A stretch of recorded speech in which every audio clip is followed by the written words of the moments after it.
بسم الله الرحمن الرحيم نحمده ونستعينه ونستغفره ونؤمن به ونتوكل عليه ونعوذ بالله من شرور أنفسنا ومن سيئات أعمالنا من يهده الله فلا مضل له ومن يضلله فلا هادي له وأشهد أن لا إله إلا الله وحده لا شريك له وأشهد أن سيدنا وحبيبنا ومولانا محمدا عبده ورسوله صلى الله تبارك وتعالى عليه وعلى آله وأصحابه وبارك وسلم تسليما كثيرا كثيرا أما بعد فأعوذ بالله من الشيطان الرجيم بسم الله الرحمن الرحيم اقرأ باسم ربك الذي خلق خلق الإنسان من علق اقرأ وربك الأكرم الذي علم بالقلم علم الإنسان ما لم يعلم۔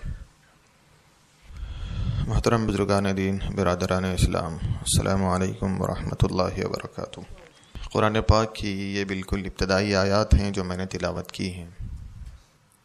آپ صلی اللہ علیہ وسلم پر غار حرا میں اس کا نزول ہوا تھا۔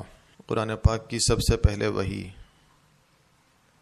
سب سے پہلی نازل ہونے والی آیات یہ سورہ اقرا کی آیات ہیں، جس میں آپ صلی اللہ علیہ وسلم کو پڑھنے کا حکم دیا گیا، جو قرآن اللہ کی طرف سے نازل کیا جا رہا تھا، کیونکہ تعلیم کے بغیر، علم کے بغیر عمل نہیں ہو سکتا، علم کے بغیر اصلاح نہیں ہو سکتی، علم کے بغیر انقلاب نہیں ہو سکتا، علم کے بغیر صحیح اور غلط میں تمیز نہیں ہو سکتی، علم کے بغیر حق اور ناحق، حق اور باطل کو نہیں پہچانا جا سکتا۔ اس لیے پہلی وحی جو نازل ہوئی وہ یہی ہوئی کہ اے نبی آپ پڑھیے، اور آپ کے رب کے نام کے ساتھ آپ پڑھیے، جس ذات نے پیدا کیا ہے اس کے نام کے ساتھ۔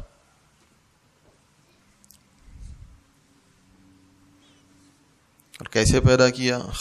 کس کو پیدا کیا؟ تو خلق الانسان من علق، انسان کو پیدا کیا ایک جمے ہوئے خون سے، ناپاک خون سے۔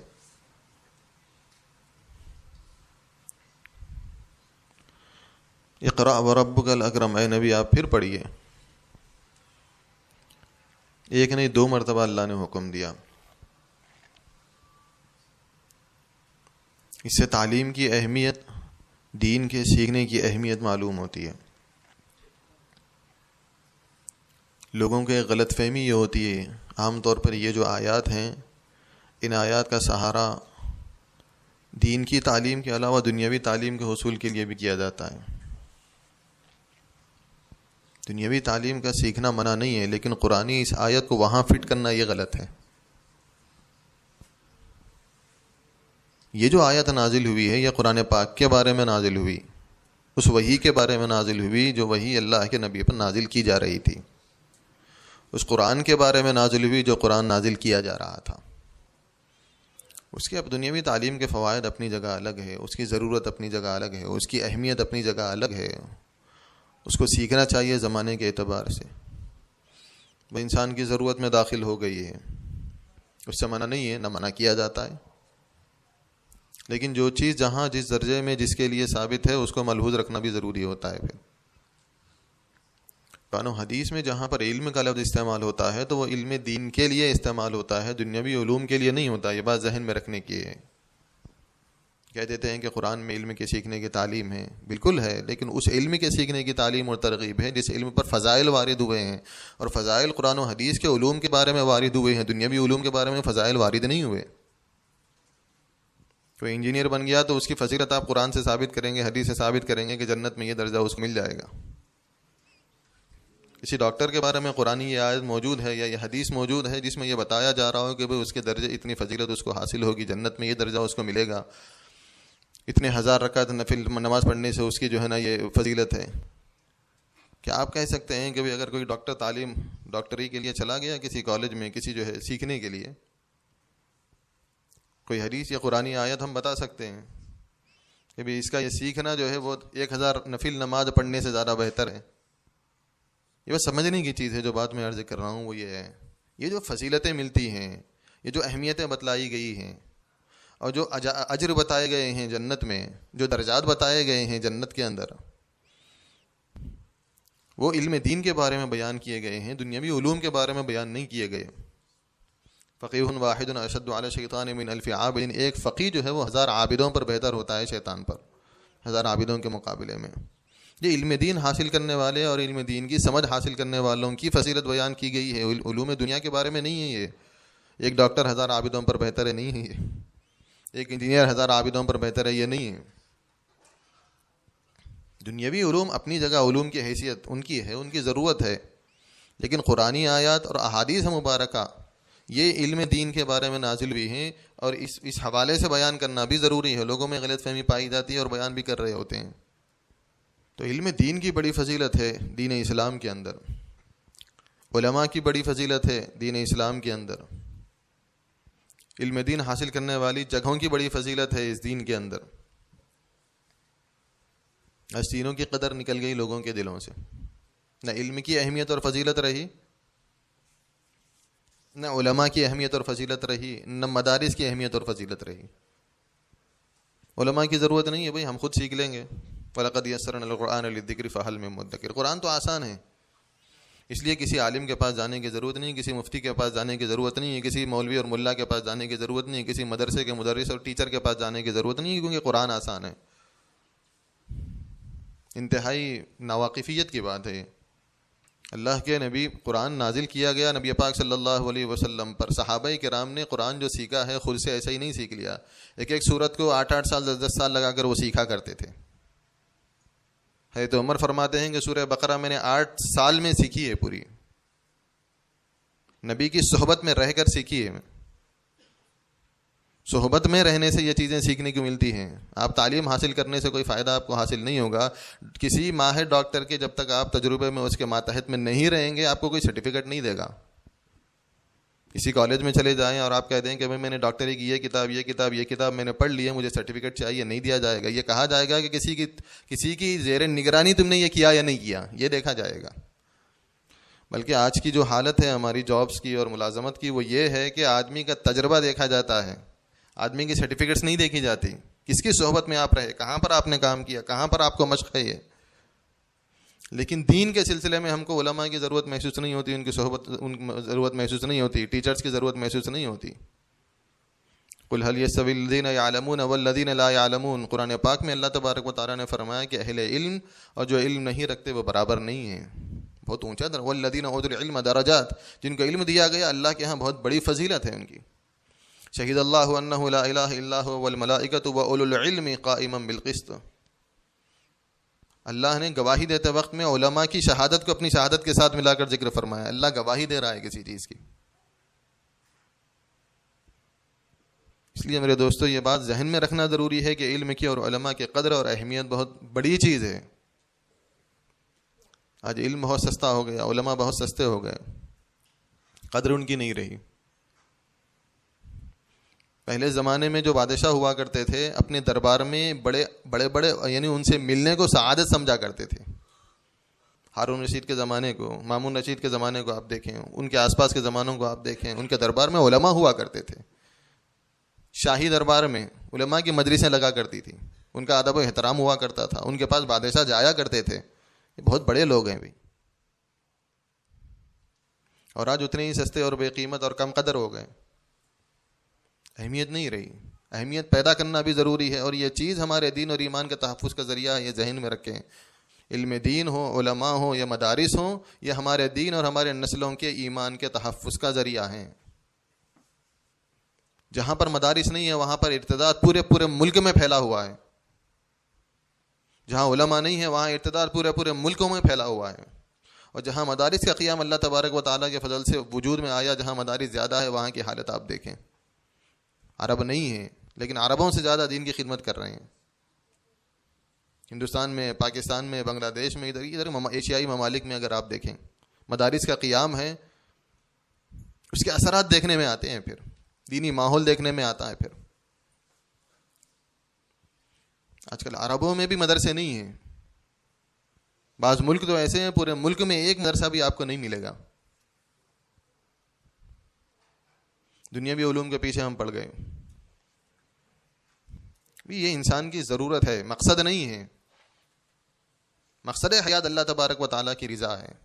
مقصد حیات جنت ہے. مقصد حیات وہ علم حاصل کرنا ہے جس علم کے ذریعے اللہ تبارک و تعالیٰ کی رضا کو اور خوشنودی کو ہم لوگ پا سکیں. یہ ہماری اپنی زندگی کا مقصد ہے. اللہ کی معرفت نصیب ہو سکے، یہ ہماری اپنی زندگی کا مقصد ہے.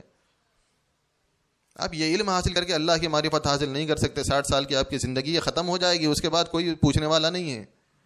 اہل علم کو پوچھا جائے گا اور قیامت تک یاد رکھا جائے گا، اور قیامت میں بھی یاد رکھا جائے گا. اللہ تبارک و تعالیٰ یعنی وہاں پر لوگ علماء کے محتاج ہوں گے. بعض روایت میں یہ بات ملتی ہے کہ علماء کے محتاج ہوں گے. یہ فضیلت اللہ نے رکھی ہے، دنیا میں تو رکھی ہے، آخرت میں بھی رکھی ہے. اپنے بچوں کے اس لیے علم دین سکھائیں بھی، اور مدرسوں سے سکھائیں، جید علماء سے سکھائیں، پختہ لوگوں سے سکھائیں. اور یہ بہت ضروری چیز ہے. جو ارتداد جو پھیل رہا ہے امت کے اندر وہ قابل غور ہے. بہت زیادہ ارتداد امت میں پھیل رہا ہے. نیک ماحول کی ضرورت ہے، ان کو صحبت تربیت کی ضرورت ہے ان کے لیے. اب ہمارے ہاں تو ایک صورتحال یہی پیدا ہو جاتی ہے عموماً. بچے ہیں ابھی، کچھ کہنا ہی نہیں چاہیے ان کو، بس ہر چیز میں نرمی. ان کو کبھی ڈانٹ نہیں سکتے آپ، ان کو مار نہیں سکتے آپ، ان کو سمجھا نہیں سکتے. ابھی تو 10 سال کا ہے، ابھی 12 سال کا ہے، ابھی 14 سال کا ہے. 16 سال میں جو ہے نا بچے مرتد ہو جا رہے ہیں. اسکول کی تعلیم میں چلے گئے، دینی ماحول نہیں ملا، دینی صحبت نہیں ملی. 16 سال کی عمر میں بچہ 18 سال کا جیسے ہی ہو گیا تو کہتا ہے کہ مجھے اپنے حقوق حاصل ہیں، بس میں گھر میں نہیں رہوں گا. مسجد کے لیے کہیں گے تو کہیں گے کہ میں مسجد نہیں آؤں گا. قرآن کے لیے کہیں گے تو کہیں گے قرآن پڑھنے کے لیے میں تیار نہیں ہوں. بہت سارے واقعات میں یہ مطلب یہ ہے کہ ایک صرف زبان کی لفاظی کے طور پر نہیں کہہ رہا ہوں، یہ دیکھتے ہیں ہم لوگ. ماں باپ کہتے ہیں کہ کچھ وظائف دیجیے پڑھنے کے لیے کہ بچہ تھوڑا سا مسجد کے لیے آ جائے. وظیفہ اب نہیں، وظیفہ تو اس وقت کرنا چاہیے تھا جب بچہ پیدا ہوا تھا، وہاں سے آپ کی تربیت شروع ہو گئی تھی. ہم یہ کہتے ہیں کہ 12 سال 14 سال 16 سال 18 سال کے بعد تربیت کریں گے، لیکن اسلام بچہ پیدا ہونے سے پہلے تربیت کا نظام شروع کرواتا ہے. ہم کو سمجھنے کی ضرورت ہے. یہ اسلام یہ چاہتا ہے کہ بچہ ابھی دنیا میں نہیں آیا ہے، لیکن بچے کے اندر اثرات جو ہے نا وہ اسلامی آنے چاہیے. اس کے لیے نبی پاک صلی اللہ علیہ وسلم کی تعلیمات ملیں گی آپ کو. حضور یہ فرماتے ہیں کہ جب آدمی کا نکاح ہوتا ہے اور آدمی اپنی بیوی کے قریب جاتا ہے تو جانے سے پہلے یہ دعا پڑھ کر جائے، اللہم جنبنی الشیطان وجنب الشیطان ما رزقتنا. کس کو دعا یاد ہے؟ بیوی سے صحبت کرنے سے پہلے کی یہ دعا ہے جو پڑھ کر جانے کی ہے. اور اس میں یہ مانگا گیا ہے کہ اللہ میرے اس یعنی صحبت کے نتیجے میں اگر بچہ پیدا ہو جائے شیطان کے اثرات سے اس کو محفوظ رکھیے. اسلام کا نظام تربیت یہاں سے شروع ہو رہا ہے، ابھی بچہ پیدا نہیں ہوا. اسلام کا نظام تعلیم یہاں سے شروع ہو رہا ہے، ابھی بچہ پیدا نہیں ہوا. یہ فکر ہم کو لینے کی ہے. 12 سال کے بعد 14 سال کے بعد 18 سال کے بعد نہیں، ابھی پیدا نہیں ہوا. پلاننگ آپ کو وہاں سے شروع کر دینی ہے کہ بھئی میرے بچے کا دین اور ایمان، اس کی تعلیم، اس کا تعلم، اس کی فکر، اس کی تہذیب، اس کا تمدن، اس کے اخلاق کیسے ہونے چاہیے. ہر غلط بات پر آپ کو بتانا ضروری ہے کہ یہ غلط ہے یا صحیح ہے. بچوں کو ٹوکنا نہیں ٹوکیں گے تو اصلاح کیسے ہوگی؟ بھئی بچہ تو ابھی تو وہ اس حالت میں ہوتا ہے بالکل کچا، یعنی ایسا خام میٹیریل ہوتا ہے کہ اس کو جس سانچے میں آپ ڈالیں گے اس سانچے میں ڈھل جائے گا. وہ اب سانچے میں ڈھلنے کے بعد بدلنا بڑا مشکل ہوتا ہے. موم بتی کو، کینڈل کو اگر آپ دیکھیں گے کہ وہ بالکل سیال مادہ ہوتا ہے. جب تک کچی ہے، گیلا مادہ ہے، جس سانچے میں ڈالیں گے اس میں ڈھل جائے گی. وہ گلاس میں ڈالیں گے گلاس بن جائے گا. کافی کے کپ میں ڈالیں گے تو کافی کے کپ میں کی شکل میں وہ بن جائے گی. چوڑا بنا دیں، لمبا بنا دیں، مثلث بنا دیں، مربع بنا دیں، آڑا بنا دیں، ٹیڑھا بنا دیں، جیسا بنا دیں گے کینڈل بن جائے گی. اور جس ڈیزائن میں اس کو ڈھالنا چاہیں گے اس ڈیزائن میں ڈھل جائے گی. لیکن ایک موم بتی جب بن گئی، کسی بھی ڈھانچے میں بن گئی، اچھی ہو یا خراب ہو، اس کے بعد اگر آپ کو اس کو صحیح کرنا پڑے گا تو وہ ٹوٹ جائے گی. پھر وہ بچوں کی یہی حال ہوتا ہے میرے دوستوں.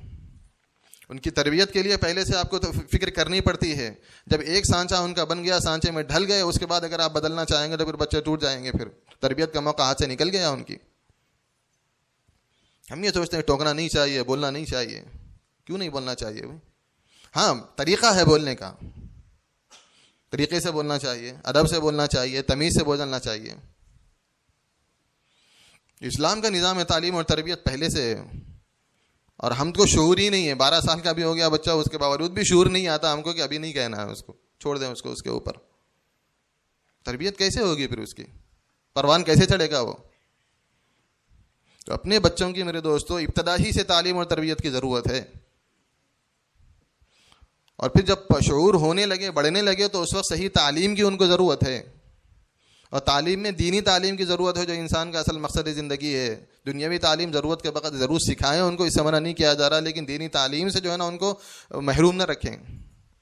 رزق کی فکر لگی ہوئی ہوتی ہے کہ بھئی دینی بچہ اگر مولوی بن گیا، ملا بن گیا، تو بھئی کیا ہم لوگوں کے گھروں میں فاقے پڑے ہوئے ہیں؟ کھانے کے گھر میں ہمارے پاس گھر میں کچھ نہیں ہے، دانے نہیں ہیں، پانی پانی کو ترس رہے ہیں، قطرے قطرے کو ترس رہے ہیں، دانے دانے کو ترس رہے ہیں. جتنا اللہ تبارک و تعالیٰ علماء کی اور علم دین حاصل کرنے والوں کی زندگیوں میں سکون رکھتا ہے، وہ کسی کی زندگی میں آپ کو نہیں ملے گا سکون. یاد رکھ لیں، آپ لوگ اپنا مشاہدہ اور تجربہ کر کے دیکھ لیں. زندگی ان کی بالمحدود زندگی ہوگی، لیکن جو سکون اللہ تبارک و تعالیٰ کی طرف سے ملتا ہے کسی اور گھروں میں سکون نہیں ملے گا آپ کو.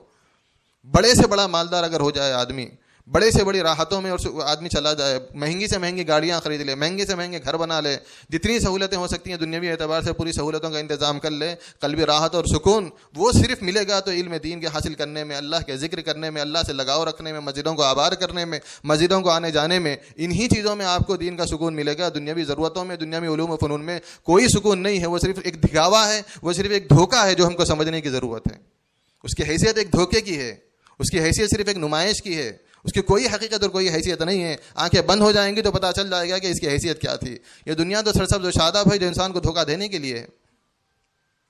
کھلانے والی ذات اللہ تبارک و تعالیٰ کی ذات ہے. وما من دابۃ فی الارض الا علی اللہ رزقها. یاد رکھو کہ روئے زمین پر اگر کوئی چوپایا چل رہا ہے تو اس چوپائے کی رزق کی ذمہ داری اللہ کے ذمے میں ہے، مخلوق کے ذمے میں نہیں ہے. اللہ نے اپنے ذمے میں لیا ہے رزق کو، مخلوق کا رزق اللہ نے اپنے ذمے میں لیا ہے. کھلانے پلانے کی ذمہ داری اللہ نے اپنے ذمے میں لی ہے. پرندے صبح میں نکلتے ہیں اپنے گھروں سے، شام کو پیٹ بھر کر واپس آتے ہیں. کون سی ڈگری ان کے پاس ہے؟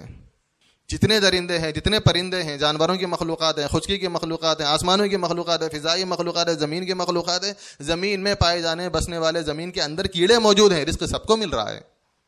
دینے والی ذات کون ہے؟ آپ نے کوئی ان کی ذمہ داری لی ہے؟ نہیں، آپ لے بھی نہیں سکتے ذمہ داری. اللہ کی کسی ایک مخلوق کی ذمہ داری آپ لے بھی نہیں سکتے.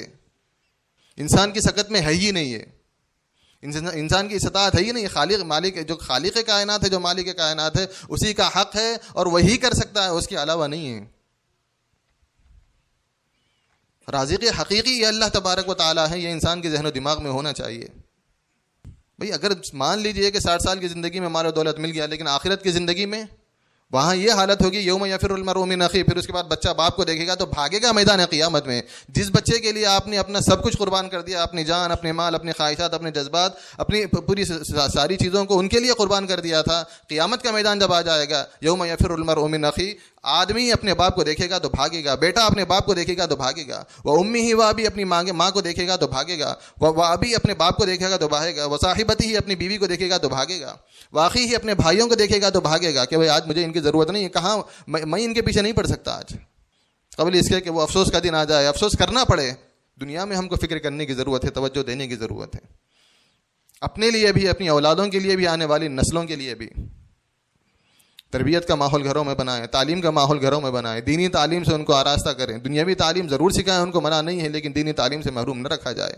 نیک لوگوں کی صحبتوں میں ہوں، مسجدوں میں ان کو لانا جانا ہو، مسجدوں کا ماحول دیا جائے، نمازوں کی تعلیم دی جائے، نمازوں کی ترغیب دی جائے.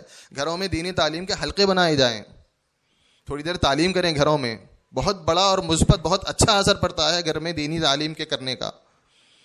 بہت ساری احادیث کی کتابیں وہ پڑھیں، قرآن ہیں وہ پڑھیں، انبیاء کرام کے قصے ہیں، صحابہ کرام کے قصے ہیں، صحابیات کے قصے ہیں، آپ پڑھ کر سنائیں. تربیت میں بہت بڑا اثر پڑتا ہے، گھر کے ماحول میں اثر پڑتا ہے اس کا. کوئی آدمی 1 مہینہ کر کے دیکھے، اس کے بعد خود اپنا تجربہ اور مشاہدہ بتائے گا، پھر فکر بدل جائے گی، ذہن بدل جائے گا، سوچ بدل جائے گی، اعمال بدل جائیں گے پھر آدمی کے. تو میرے دوستوں گزارش یہ ہے کہ بھئی اپنے لیے، اپنے اولادوں کے لیے، اپنی نسلوں کے لیے خاص طور پر اس بات کی طرف توجہ دینے کی ضرورت ہے کہ ان کا جو حقیقی مستقبل ہے اس کی طرف، اس کی فکر کی جائے، اس کی طرف توجہ کی جائے. اللہ تبارک و تعالیٰ مجھے اور آپ کو صحیح علم، صحیح عمل کی توفیق نصیب فرمائے. وآخر دعوانا الحمدللہ رب العالمین. اذان ہوگی، اس کے بعد سنت ادا فرما لیں.